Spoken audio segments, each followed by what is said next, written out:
ଆମେ ବର୍ତ୍ତମାନ ବିଭିନ୍ନ ପ୍ରକାରର ଅନୁପାତ ବିଷୟରେ ପଢ଼ିବା। ପ୍ରଥମେ ବର୍ଗାନୁପାତ। ବର୍ଗାନୁପାତ ସନ୍ଧି ବିଚ୍ଛେଦ କଲେ ବର୍ଗ ପ୍ଲସ୍ ଅନୁପାତ, ମାନେ ଯେଉଁ ଅନୁପାତର ଆମେ ବର୍ଗ ବାହାର କରିବା। a ବାଇ b ର ବର୍ଗାନୁପାତ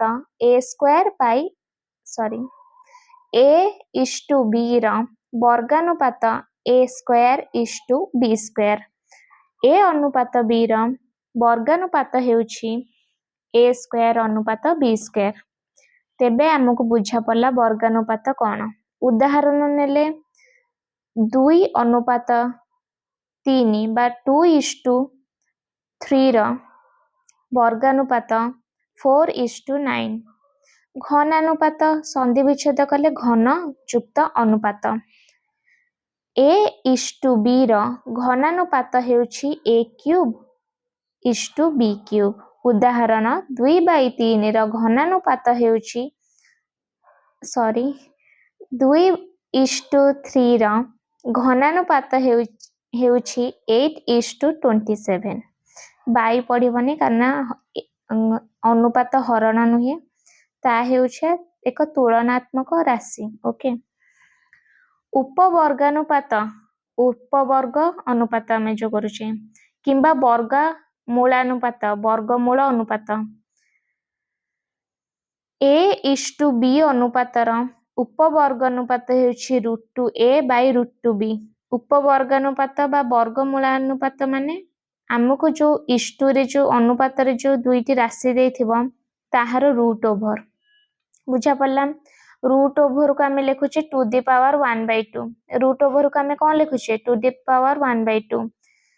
ତେଣୁ a ଇସ୍ ଟୁ b ଅନୁପାତର ଉପବର୍ଗାନୁପାତ ହେଉଛି √a ବା √a ଇସ୍ ଟୁ √b ବା a^1/2 ଇସ୍ ଟୁ b^1/2।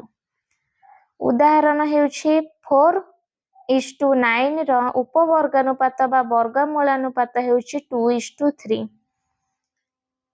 4√2 9√3। 16:25 ର ଉପବର୍ଗାନୁପାତ ବା ବର୍ଗମୂଳାନୁପାତ ହେଉଛି 4:5। 16√4 25/5। ଉପଘନାନୁପାତ କିମ୍ବା ଘନମୂଳାନୁପାତ। ଉପଘନ ଅନୁପାତ ବା ଘନମୂଳ ଅନୁପାତ। a ଇସ୍ ଟୁ b ଅନୁପାତର ଉପଘନାନୁପାତ ମାନେ କ୍ୟୁବ୍ ରୁଟ୍ ବାହାରିବ। a ର cube root is to b ର କ୍ୟୁବ୍ ରୁଟ୍ ବା a^1/3 ଇସ୍ ଟୁ b^1/3। ଉଦାହରଣ 8/27 ର ଉପଘନାନୁପାତ 8:27 ର ଉପଘନାନୁପାତ 2:3। 8 ର କ୍ୟୁବ୍ ରୁଟ୍ 2। 8 ର କ୍ୟୁବ୍ ରୁଟ୍ କ'ଣ 2। 27 ର କ୍ୟୁବ୍ ରୁଟ୍ 3। 125 ର ଉପଘନାନୁପାତ ହେଉଛି 5:6। କେମିତି ହେଲା ନା 125 ର କ୍ୟୁବ୍ ରୁଟ୍ ହେଉଛି 5। 216 ର କ୍ୟୁବ୍ ରୁଟ୍ ହେଉଛି 6। ଏବେ ଆମେ ପଢ଼ିବା ପ୍ରତିଲୋମୀ ଅନୁପାତ କ'ଣ। କୌଣସି ଅନୁପାତର ପୂର୍ବ ପଦ ଓ ଉତ୍ତର ପଦକୁ ଯଥାକ୍ରମେ ଉତ୍ତର ପଦ ଓ ପୂର୍ବ ପଦ କରିଦେଲେ ଯେଉଁ ନୂତନ ଅନୁପାତଟି ସୃଷ୍ଟି ହେବ ତାହାକୁ ଅନୁପାତର ପ୍ରତିଲୋମୀ ଅନୁପାତ କୁହାଯାଏ।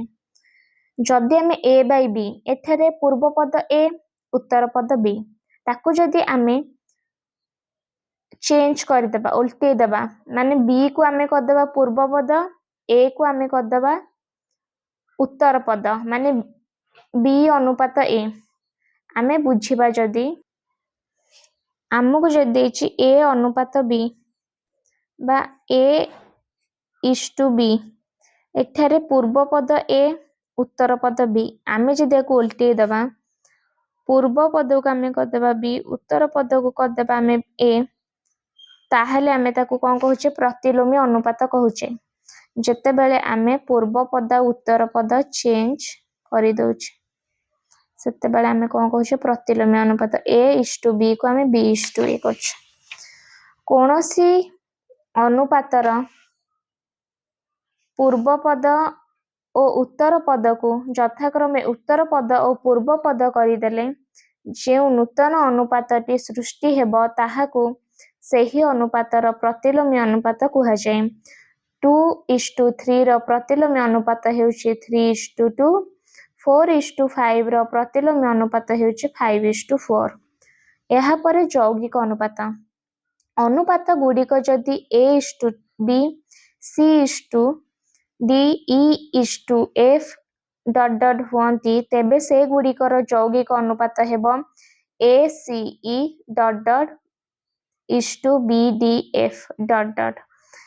ଯୌଗିକ ଅନୁପାତ କ'ଣ? ଲବରେ ଯେଉଁ ଲବନ ପୂର୍ବ ପଦରେ ଯେଉଁ ଅନୁପାତ ଗୁଡ଼ିକ ଅଛି ଏବଂ ଉତ୍ତର ପଦରେ ଯେଉଁ ଅନୁପାତ ଗୁଡ଼ିକ ଅଛି ସେଗୁଡ଼ିକ ଗୁଣନ କରିକି ଏକାଠି ଲେଖିଦେବା। ଭଲସେ ବୁଝ। ଯୌଗିକ ଅନୁପାତ କାହାକୁ କହିବା? ଅନୁପାତ ଗୁଡ଼ିକ ଯଦି A:B, C:D, E:F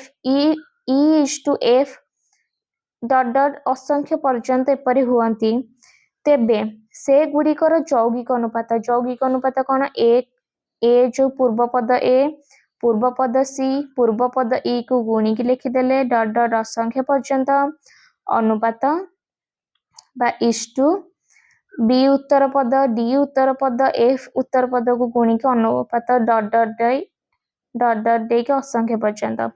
ଉଦାହରଣ ଲେଖିଲେ ଯୌଗିକ ଅନୁପାତର କ'ଣ?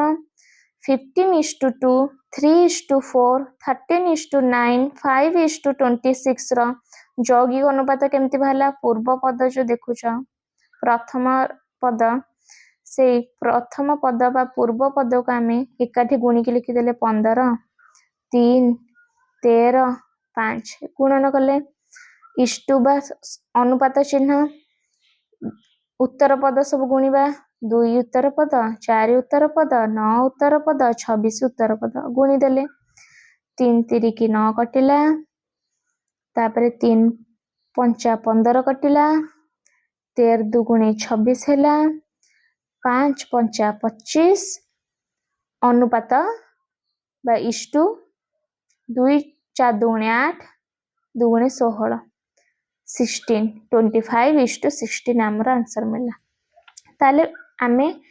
ତାହେଲେ ଆଜି ବିଭିନ୍ନ ପ୍ରକାର ଅନୁପାତ ପଢ଼ିଲେ, ଜାଣିଲେ।